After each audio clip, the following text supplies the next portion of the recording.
Shalom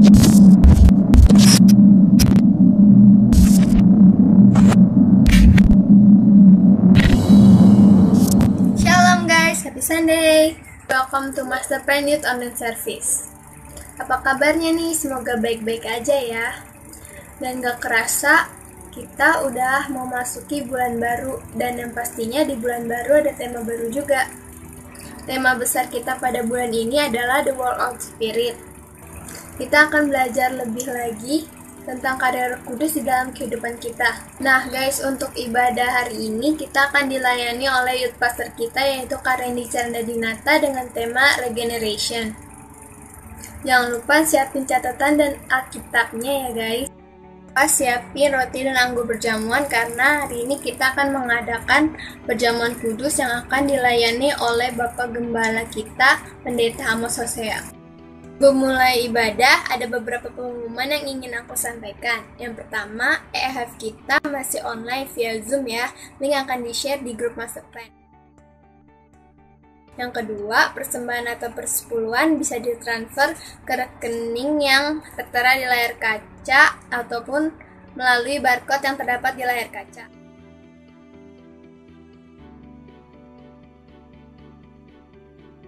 Yang ketiga, ibadah Master Plan minggu depan akan dilayani oleh Kak Merik Jo dengan tema Sanctification. Yang keempat, tetap stay at home ya. Kalau nggak ada kepentingan, kalau ada kepentingan tetap melakukan protokol kesehatan ya. Itu aja, kita akan memulai ibadah hari ini. Mari siapkan hati untuk memuji dan menyembah Tuhan. Selamat beribadah, God bless you. Shalom teman-teman Master Plan Youth, selamat hari Minggu. Bersyukur banget ya teman-teman, kita udah ada di minggu pertama bulan Januari, Februari, Maret, April, Mei. Bulan kelima.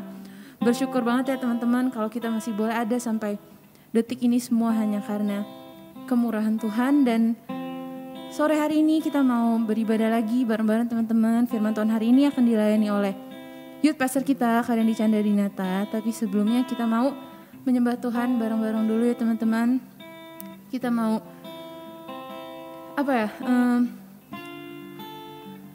mengekspresikan hati kita kepada Tuhan, rasa bersyukur kita kepada Tuhan karena Tuhan udah sangat amat setia sama kita teman-teman. Kita boleh ada sampai detik ini.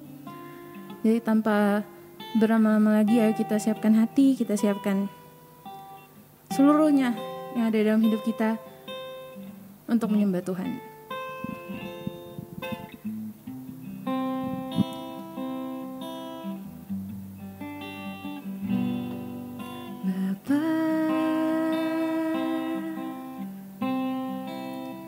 Engkau sungguh baik, kasih-Mu melimpah di hidupku.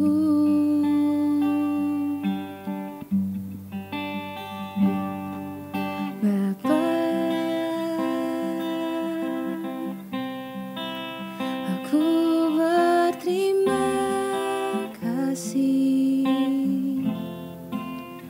berkat-Mu hari ini yang Kau sediakan bagiku.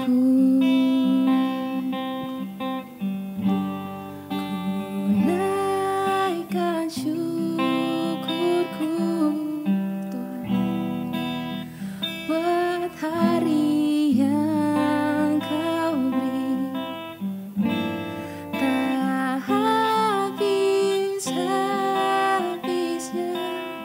Kasih dan rahmat-Mu.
luasnya kasih dan rahmat-Mu nyata dalam hidup kami, Tuhan Yesus. Selalu baru dan tak pernah terlambat pertolongan-Mu. Besar setiamu di sepanjang hidupku. Besar setiamu, besar setiamu, besar setiamu di sepanjang hidupku.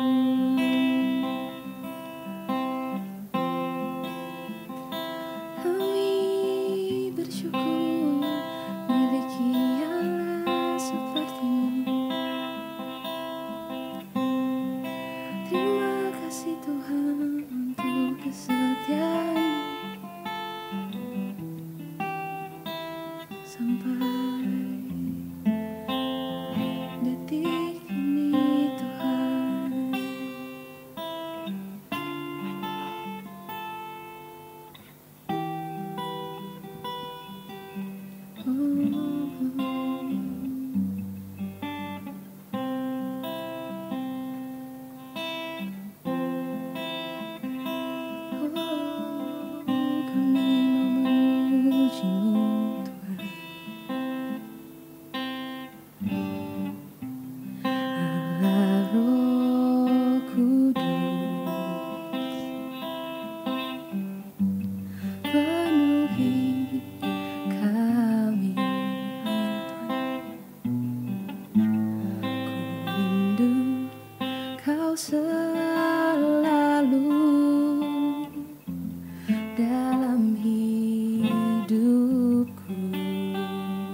Tuhan, dan ku sanjung Kau mulia,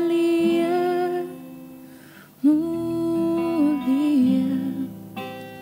Bagimu Tuhan, ku sembah kudus, kudus, kuduslah Tuhan, dan ku sanjung Kau mulia, mulia. Bagimu Tuhan, kudus, kudus, kuduslah Tuhan, dan ku sanjung Kau mulia, mulia. Bagimu Tuhan, bagimu Tuhan, bagimu Tuhan.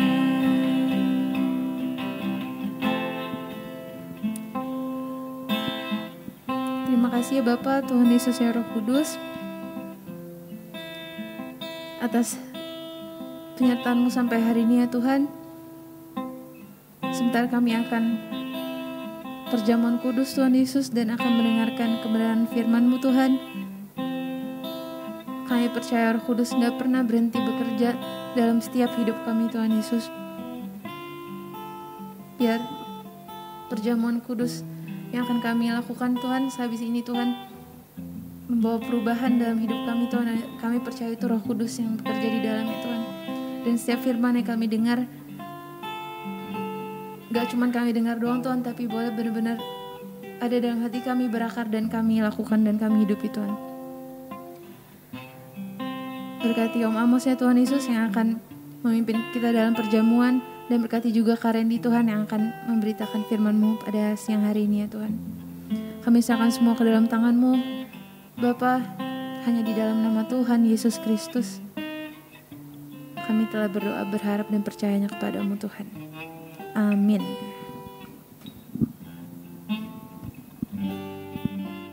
Shalom guys, puji Tuhan.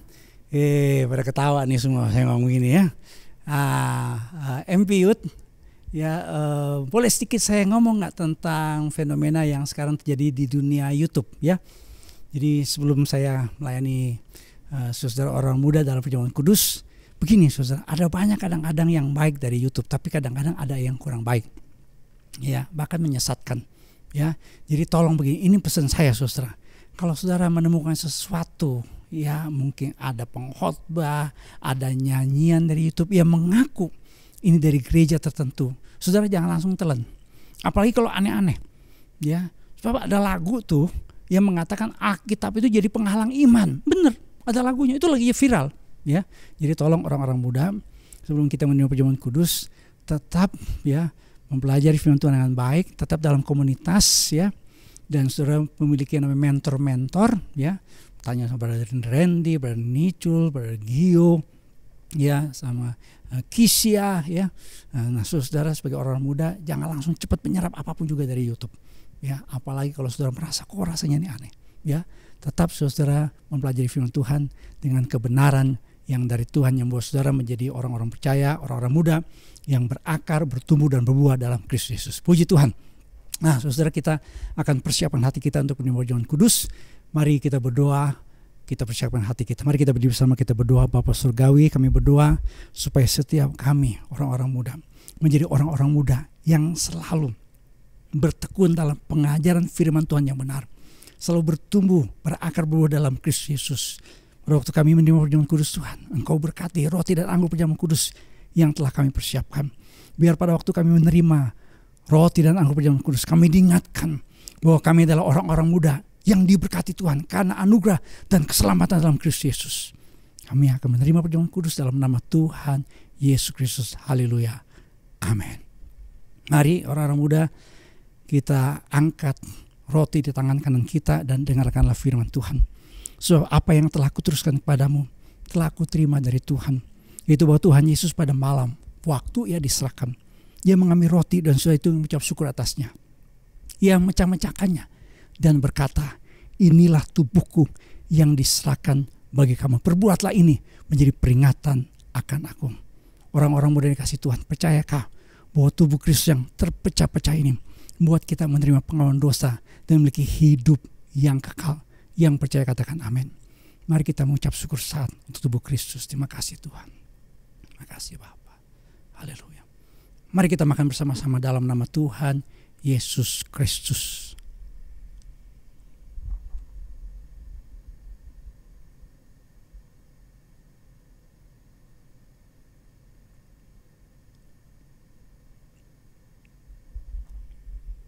Mari kita angkat cawan di tangan kanan kita dan dengarkanlah firman Tuhan. Demikian juga ia mengambil cawan sudah makan lalu ia berkata, cawan ini adalah perjanjian yang baru yang dimeteraikan oleh darahku. Perbuatlah ini setiap kali kamu minumnya menjadi peringatan akan aku. Orang-orang muda yang kasih Tuhan, percayakah oleh darah Kristus yang tercurah di atas kayu salib, hati nurani kita yang jahat telah disucikan oleh darah Kristus sehingga kita memiliki keberanian untuk percaya masuk dalam hadirat Tuhan sehingga kita menjadi ahli waris kerajaan sorga. Saudara yang percaya katakan amin. Mari kita mengucap syukur untuk darah Kristus. Terima kasih Tuhan. Terima kasih Bapa. Mari kita minumi bersama-sama dalam nama Tuhan Yesus Kristus.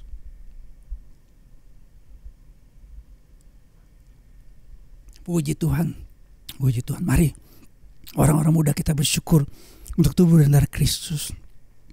Masing-masing cara pribadi bersyukur, berterima kasih. Berkata terima kasih Tuhan. Haleluya, puji Tuhan. Terima kasih Bapa. Terima kasih Tuhan. Bapa, biarlah bukan sekedar sebuah kebiasaan kami mengadakan penjamuan kudus, tapi sungguh-sungguh kami mau mempersembahkan hidup kami kepada Tuhan sebagai persembahan yang hidup, kudus, berkenan kepada Tuhan. Dan itu menjadi ibadah kami sejati. Biarlah kami sebagai orang-orang muda selalu memandangnya bahwa kami telah mati bersama Kristus, kami dikuburkan bersama Kristus, dan kami memiliki hidup yang baru dalam Kristus Yesus. Hidup kami bukannya kami lagi, tapi Kristus yang hidup dalam diri kami. Berkati Tuhan orang-orang muda itu, supaya kami menjadi orang-orang muda empiyut yang diberkati dan menjadi berkat, menjadi saksi bagi hormat dan kemuliaan nama Tuhan. Dalam nama Tuhan Yesus, meteraikan perjamuan kudus dalam ibadah saat ini. Dalam nama Tuhan Yesus kami berdoa dan percaya. Yang percaya katakan bersama dengan saya, amin. Tuhan berkati. Shalom. Shalom teman-teman Master Plan Youth. Apa kabar? Senang sekali Kak Randy di hari Minggu ini boleh menyapa teman-teman semua di online service kita kali ini. Teman-teman, kita nggak berasa udah sampai di bulan yang baru, yaitu bulan Mei. Dan kita masuk di minggu pertama di bulan Mei ini. Bulan ini adalah bulan yang spesial buat setiap kita teman-teman. Karena di bulan ini kita merayakan Hari Raya Pentakosta.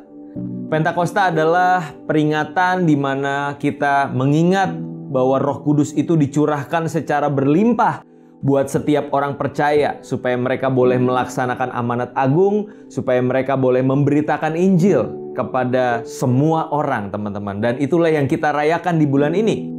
Sehingga tema yang akan kita bahas bicara tentang work of the Spirit. Work of the Spirit atau pekerjaan dari Roh Kudus teman-teman.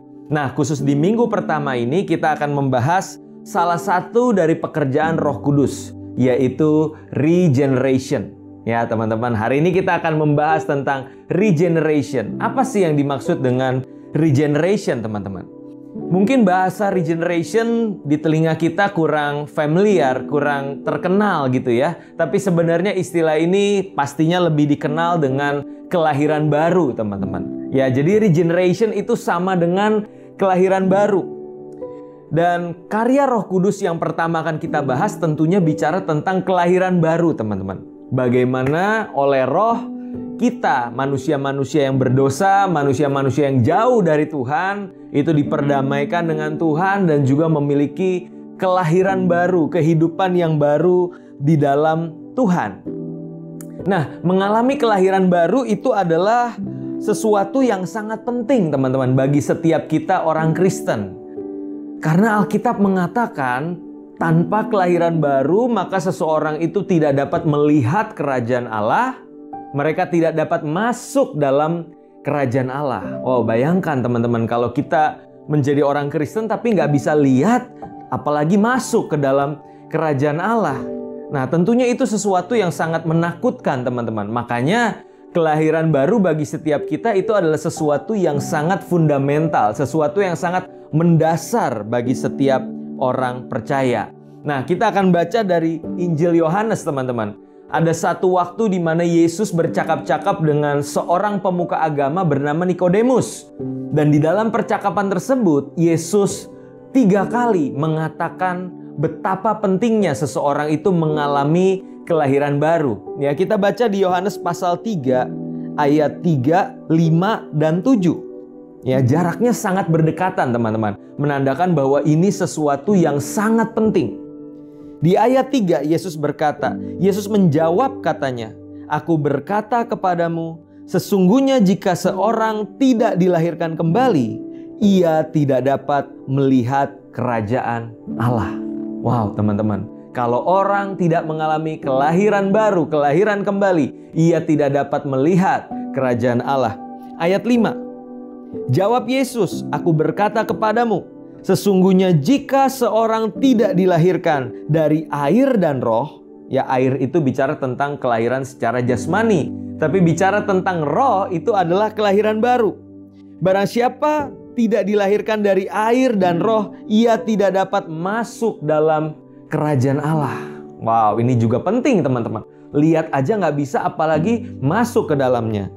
Ayat 7 Yesus berkata kembali, "Janganlah engkau heran, karena aku berkata kepadamu, kamu harus dilahirkan kembali." Wow, teman-teman, artinya apa? Karya Roh Kudus yang satu ini kudu, ya, wajib, harus kita miliki di dalam kehidupan. Ini adalah langkah awal untuk kita masuk ke dalam perjalanan iman Kristen kita. Karena tanpa kelahiran baru, kata Yesus, tidak ada yang bisa melihat kerajaan Allah, tidak ada yang bisa masuk dalam kerajaan Allah. Nah, makanya Bapak Gembala Pastor Amos Hosea seringkali berkata, ya, bahwa orang yang belum mengalami kelahiran baru itu lahirnya 1 kali, matinya 2 kali. Ya, dia lahir secara jasmani oleh ibunya, ya, ibu mengandung lalu melahirkan seorang anak, itu lahir sekali. Tapi matinya 2 kali, teman-teman.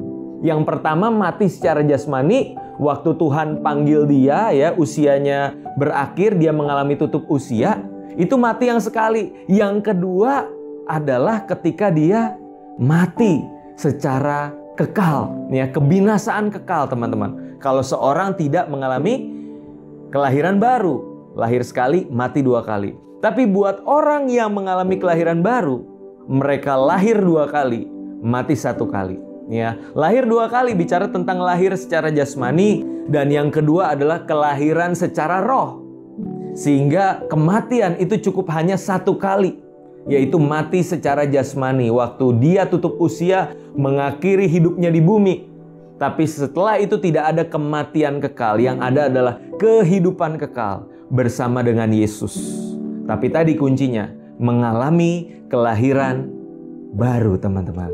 Ya, ini menjadi penting untuk setiap kita, karena buat apa kita ibadah, buat apa kita pelayanan, buat apa kita seakan-akan sudah menjadi orang Kristen yang luar biasa, tapi pada dasarnya kita belum mengalami kelahiran baru. Ya, karena kita temukan juga di Alkitab Nikodemus yang datang kepada Yesus di malam hari untuk bertanya kepada Yesus, ya, mengenai kehidupan, mengenai kerohanian.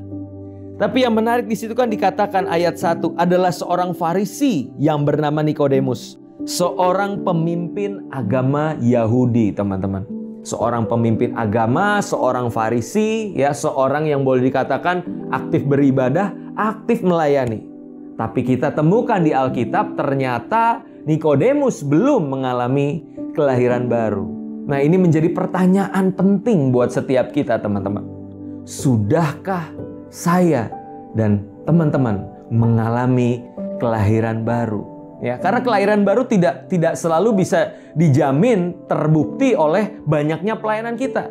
Contohnya Nikodemus, seorang pemimpin agama sekalipun belum mengalami kelahiran baru. Ya, ini menjadi pertanyaan buat setiap kita, teman-teman. Nah, ada pertanyaan berikutnya yang juga harus kita jawab. Apa sih indikasinya? Apa sih tanda-tandanya seorang mengalami kelahiran baru? Ya, apa tandanya?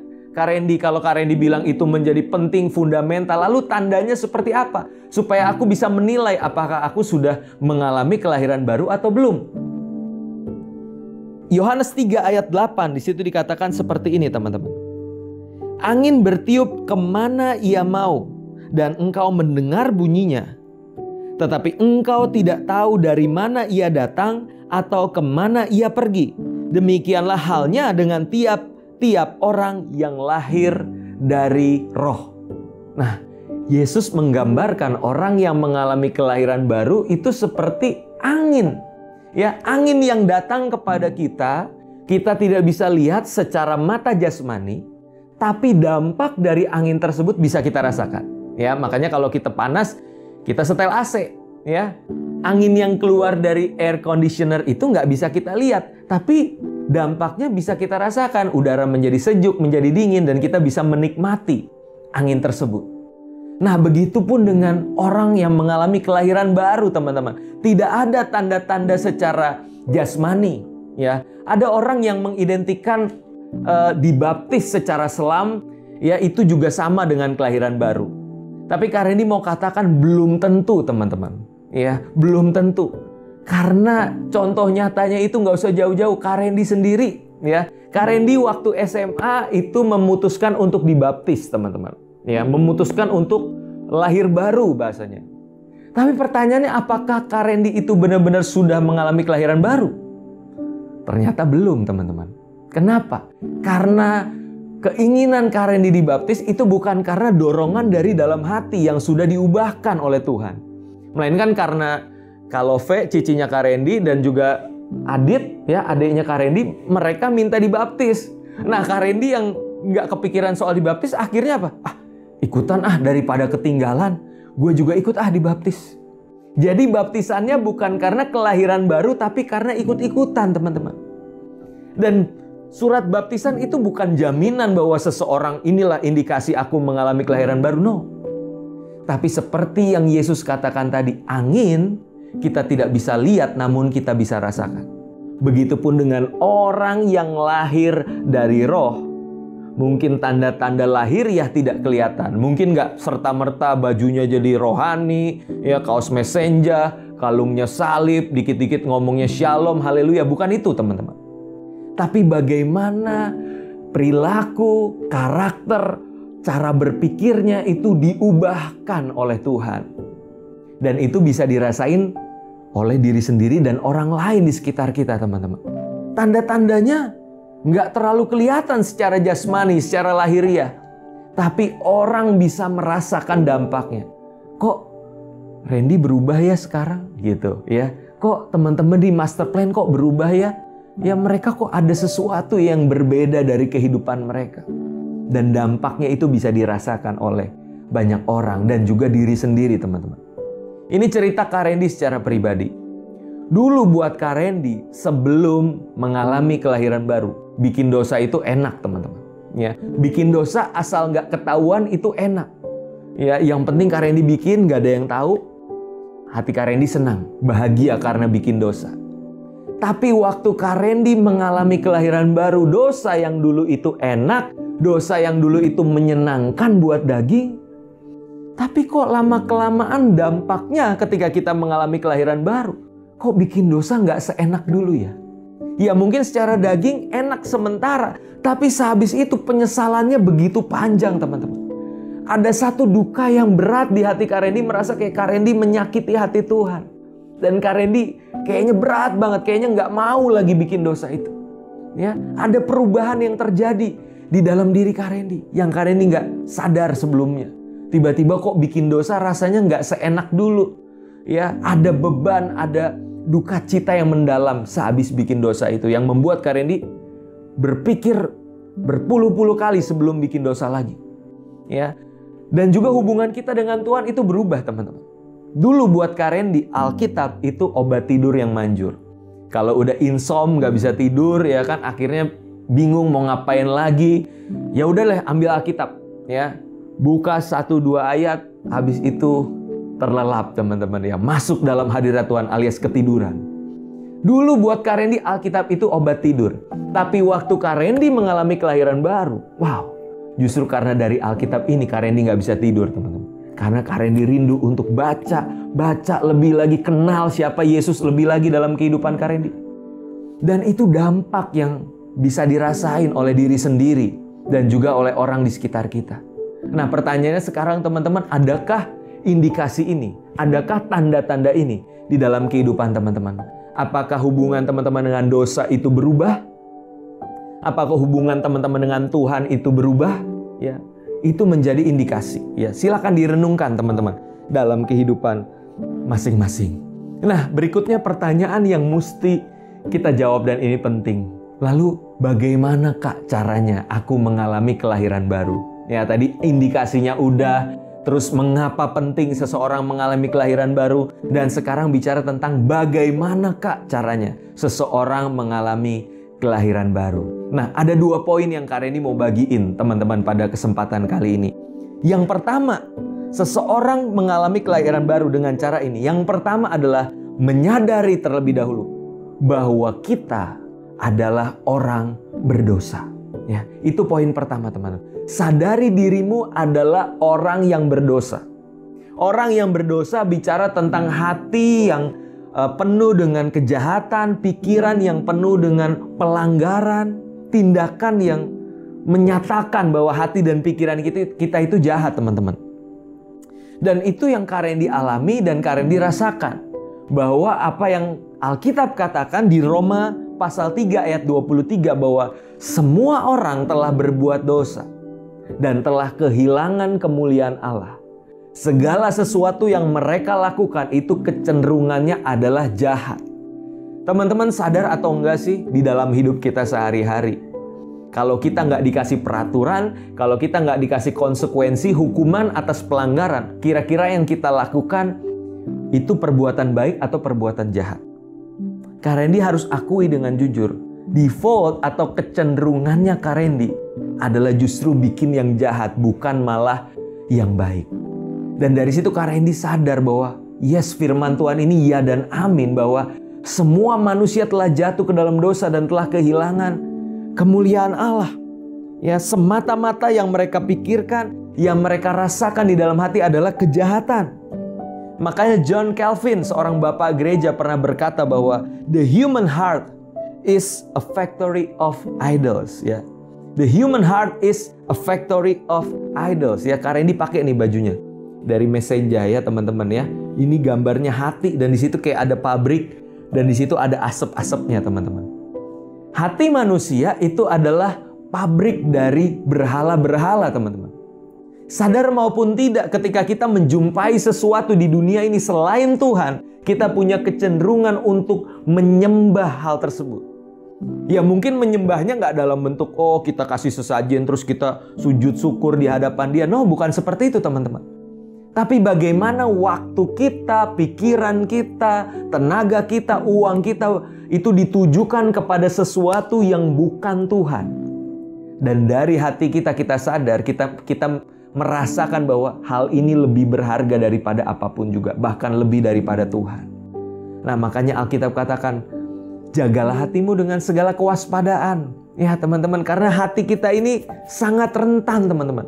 Sangat mudah untuk menyembah sesuatu yang lain selain Tuhan. Ya, makanya Yesus juga pernah berkata bahwa hanya orang sakit yang membutuhkan tabib. Hanya orang sakit yang pergi ke dokter. Nah, mengapa Kak Randy kasih poin pertama itu bicara tentang menyadari bahwa kita adalah orang berdosa dengan hati yang berdosa? Karena dengan kesadaran itulah maka kita mau datang kepada Tuhan untuk Tuhan ubahkan hati kita, untuk Tuhan perbaharui hati kita. Karena di luar itu kita akan bilang, enggak kok, aku nggak jahat kok dibandingin teman-teman aku yang lain, kayaknya aku baik-baik saja. Teman-teman, kalau bandingkan kekudusanmu bukan kepada sesamamu, tapi bandingkan kekudusanmu dengan kekudusan Allah yang Maha Kudus. Maka kita tidak bisa membanggakan diri. Yang ada kita sadar betul bahwa benar Tuhan, aku orang berdosa. Ya, aku orang yang hatinya jahat.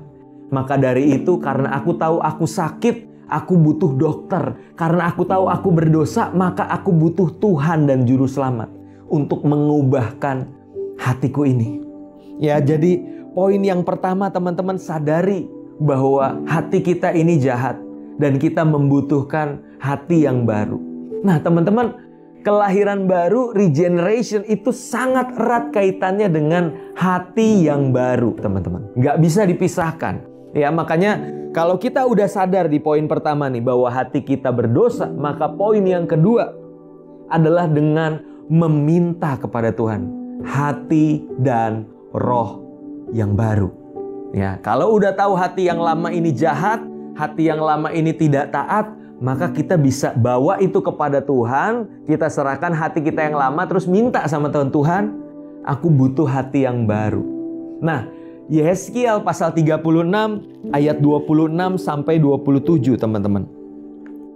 Kita buka Alkitab kita di Yehezkiel pasal 36 ayat 26 sampai 27. Firman Tuhan berkata seperti ini. Kamu akan kuberikan hati yang baru dan roh yang baru di dalam batinmu, dan aku akan menjauhkan dari tubuhmu hati yang keras dan kuberikan kepadamu hati yang taat. Rohku akan kuberikan diam di dalam batinmu, dan aku akan membuat kamu hidup menurut segala ketetapanku dan tetap berpegang pada peraturan-peraturanku dan melakukannya. Wow, ternyata janji tentang kelahiran baru, tentang hati dan roh yang baru itu sudah dinubuatkan, teman-teman. Ratusan tahun sebelum kedatangan Tuhan Yesus, sebelum Roh Kudus dicurahkan. Bahwa Tuhan akan memberikan hati dan roh yang baru di dalam batin kita. Bahkan ayat 27 katakan bahwa rohnya sendiri yang akan tinggal di dalam kita. Hati yang baru, roh yang baru itu bicara tentang desire yang baru, hasrat yang baru, teman-teman. Kalau hati yang lama, tadi di Alkitab katakan sebagai hati yang keras, itu adalah hati yang sulit sekali untuk taat. Kalau boleh dikatakan hati yang tidak bisa taat kepada Tuhan. Ya, makanya teman-teman, banyak dari kita pengen taat tapi dengan hati yang lama. Kita masih simpen hati kita yang lama dan Tuhan belum kasih hati yang baru. Ya makanya setengah mati. Ya ada istilah tobat kumat. Kenapa? Karena kita berusaha taat bukan dengan hati yang baru, tapi dengan hati yang lama, hati yang keras. Ya jelas kekristenan kita penuh dengan keterpaksaan, penuh dengan beban ibadah berat rasanya, baca Alkitab ngantuk, bikin dosa di jalan terus. Kenapa? Karena hati kita hati yang lama, teman-teman. Ya, makanya Tuhan tawarkan, ini loh, hati yang baru kuberikan kepadamu. Hati dan roh yang baru itu bicara tentang hati yang taat, teman-teman. Ya, berbeda dengan hati yang lama, hati yang keras, ini hati yang taat. Sehingga dengan hati yang taat itu kita bisa menghidupi kebenaran firman Tuhan. Kita bisa mengikuti ketetapan-ketetapannya Tuhan. Ya, dan ketika kita melakukannya itu karena kerinduan, bukan karena keterpaksaan, teman-teman. Berapa banyak dari kita yang taat itu karena terpaksa? No. Kalau hatinya udah diganti sama yang baru, taat itu kerinduan. Taat itu kesukaan. Aku memang mau taat. Kenapa? Karena aku mau menyenangkan Tuhan. Nah, itu tandanya kalau ada hati roh yang baru di dalam batin kita, teman-teman. Ya. Inilah jalan keluar dari lingkaran tadi, namanya tobat kumat, teman-teman. Ya, hari Sabtu Minggu tobat, Senin sampai Jumat kumat, dan begitulah seterusnya. Ya, lingkaran setan, teman-teman. Nah, hati dan roh yang baru ini adalah kunci untuk kita bisa keluar dari lingkaran setan itu. Dan teman-teman juga harus bisa bedakan antara yang namanya tobat beneran sama kapok. Seringkali kita tuh mikirnya udah tobat tapi sebenarnya itu kapok. Kapok itu adalah ketika kita berhenti bikin dosa karena takut akan konsekuensinya atau karena pernah kena batunya. Ya, karena kita mencuri misalkan, terus ketahuan, akhirnya kita bilang, oke, aku berhenti mencuri. Ya, kalau itu benar dari dalam hati yang memang pengen berhenti mencuri, itu bagus. Tapi kalau karena hukuman doang, karena ada yang ngegepin doang, akhirnya lu berhenti mencuri, itu kan artinya bukan dari dalam. Itu namanya kapok, teman-teman. Nah, sedangkan yang Tuhan mau itu bukan kapok, tapi beneran tobat. Dan tobat itu, teman-teman mesti tahu, pertobatan itu bahasa Yunaninya metanoia. Metanoia itu adalah perubahan pikiran, a change of mind. Jadi ketika kita berhenti bikin dosa, itu bukan sekedar tindakannya yang tidak kita lakukan lagi. Tapi perubahan hati dan pikiran yang sadar bahwa bikin dosa itu salah. Bahwa apa yang aku lakukan itu tidak berkenan di hadapan Tuhan. Ya, jadi bukan sekedar buah-buahnya berhenti bikin dosa, tapi akarnya itu hati dan pikiran kita. Dan makanya kalau bertobat sungguh-sungguh itu harus dimulai dari dalam. Sehingga yang kita hasilkan adalah buah-buah pertobatan, teman-teman. Hati dan pikiran yang diubahkan itu akan menghasilkan buah-buah pertobatan. So, teman-teman jangan salah fokus. Banyak dari kita pengennya berhenti bikin dosa. Itu buah pertobatan, teman-teman.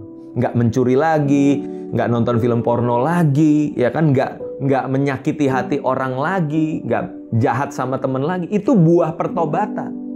Sedangkan pertobatan itu sendiri adalah hati dan pikiran yang diubahkan. Nah, fokusnya bukan di buah-buahnya, tapi fokusnya di dalamnya dulu, teman-teman. Benerin dulu hati kita, pikiran kita dengan cara minta sama Tuhan. Tuhan, ubahkan hati dan pikiranku. Maka buah-buah pertobatan itu otomatis pasti mengikuti, teman-teman.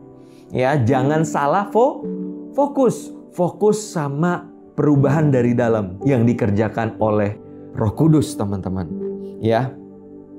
Nah, makanya caranya gampang, teman-teman, sebenarnya. Kalau kita mau mengalami perubahan ini, Alkitab katakan minta sama Tuhan.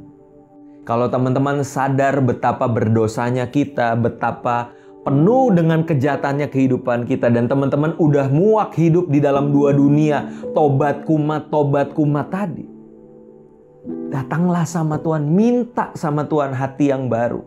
Ya, Lukas pasal 11 ayat 13, Karen dia akan tutup dengan ayat ini. Lukas pasal yang ke-11 ayat 13. Di situ ayat yang sering kita baca biasanya itu ayat 9 ya dan 10.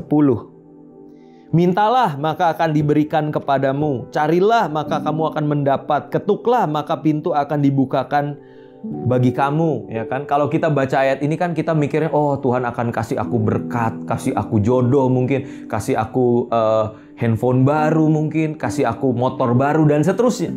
Padahal kalau kita mau lihat konteksnya, teman-teman, yang diminta, yang dicari, yang diketuk itu apa? Ternyata ujung-ujungnya itu ayat 13. Jadi jika kamu yang jahat tahu memberi pemberian yang baik kepada anak-anakmu, apalagi Bapamu yang di surga, Ia akan memberikan Roh Kudus kepada mereka yang meminta kepadanya. Ayat ini bicara tentang meminta Roh Kudus. Ayat ini bicara tentang meminta hati dan roh yang baru, teman-teman. Nah, makanya syaratnya mudah. Minta sama Tuhan. Tuhan, aku sadar aku orang berdosa. Aku gak bisa tanpa Engkau. Aku butuhkan hati dan roh yang baru. Aku butuhkan Roh Kudus tinggal di dalam hatiku. And that's it. Ketika Tuhan lihat seberapa sungguh kita menginginkan, merindukan Roh Kudus ada dalam hidup kita, maka Roh Kudus akan tinggal di hatimu. Dan Dia akan mengubahkan kamu dari dalam keluar. Dan aku percaya, teman-teman, wow, dampaknya akan bisa dirasain oleh dirimu sendiri, bahkan orang-orang di sekitarmu. Mereka akan bilang, kok beda ya sekarang? Ada sesuatu yang berubah dalam dirimu. Dan itu karya Roh Kudus. Regeneration, kelahiran baru. Biarlah itu yang kita rindukan. Dan itu yang kita alami, teman-teman, sebagai anak-anak mudanya Tuhan. Aku percaya ini minggu pertama kita belajar tentang kelahiran baru, dan minggu-minggu berikutnya teman-teman akan semakin merasakan betapa pentingnya, betapa dahsyatnya Roh Kudus di dalam kehidupan teman-teman. Tapi yang pertama, yang paling penting harus kita miliki. Sudahkah kita mengalami regeneration atau kelahiran baru? Amin. Mari kita berdoa. Bapa dalam surga, kami mengucap syukur Tuhan buat kesempatan kali ini kami telah mendengarkan kebenaran firman-Mu. Dan kami sadar bahwa kami manusia berdosa, kami manusia yang lemah. Begitu sering kami menyakiti hati Tuhan.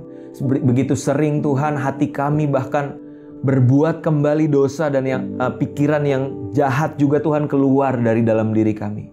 Mungkin kami sudah lelah Tuhan, kami capek, kami muak dengan kehidupan yang seperti ini. Tapi kami bersyukur Tuhan telah janjikan hati dan roh yang baru.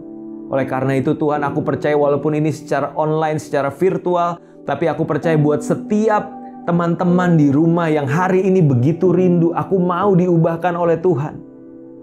Maka teman-teman, serukan itu kepada Tuhan, katakan itu kepada Tuhan, aku butuh hati dan roh yang baru. Angkat hatimu kepada Tuhan, berikan kepada Tuhan, sehingga Tuhan akan karuniakan yang baru kepadamu. Aku percaya di dalam nama Tuhan Yesus, Tuhan karuniakan pada teman-teman hati dan roh yang baru. Roh Kudus curahkan di dalam hati kami saat ini Tuhan. In the name of Jesus, apa yang kami minta, apa yang kami cari, apa yang kami ketuk, itu sesuai dengan kehendak-Mu Tuhan. Curahkan sore hari ini Tuhan di dalam setiap hati kami. Terima kasih Tuhan Yesus, kami percaya roh itu sudah ada di dalam hati kami. Roh Kudus siap berkarya lebih lagi di dalam setiap kehidupan kami. Kiranya Engkau yang pimpin setiap langkah hidup kami, khususnya anak-anak Master Plan Youth dimanapun kami berada ya Tuhan. Berkati kehidupan kami, berkati gereja kami, berkati Bapak Gembala, Ibu Gembala, Gabriel, dan seluruh tim pengembalaan yang ada. Diberkati semuanya oleh Tuhan. Biar Roh Kudus yang pimpin setiap langkah kehidupan kami. Terima kasih Tuhan, kami arahkan hati kami kepada Tuhan. Kami rindu menerima berkat-berkat yang daripada Engkau. Tuhan Yesus memberkati Engkau. Tuhan Yesus memberkati keluargamu. Tuhan Yesus memberkati studimu. Tuhan Yesus memberkati pekerjaanmu. Tuhan Yesus memberkati ibadah dan pelayananmu. Tuhan Yesus memberkati engkau dengan pasangan hidup yang daripada Tuhan. Tuhan Yesus memberkati masa depanmu dengan gilang gemilang dan penuh dengan harapan. Biar apapun yang tanganmu kerjakan dibuatnya berhasil dan beruntung. Engkau diberkati untuk menjadi berkat buat banyak orang. Oleh karena itu terimalah segala berkat dari Tuhan. Kasih karunia dari Bapa di surga, cinta kasih dari Tuhan kita Yesus Kristus, pimpinan, pengurapan, penghiburan Roh Kudus boleh menjadi bagian hidup kita. Mulai sore hari ini sampai Maranatha, Yesus datang kedua kali. Semua yang diberkati Tuhan sama-sama kita katakan, amin. Happy Sunday guys, God bless you all. Bye-bye.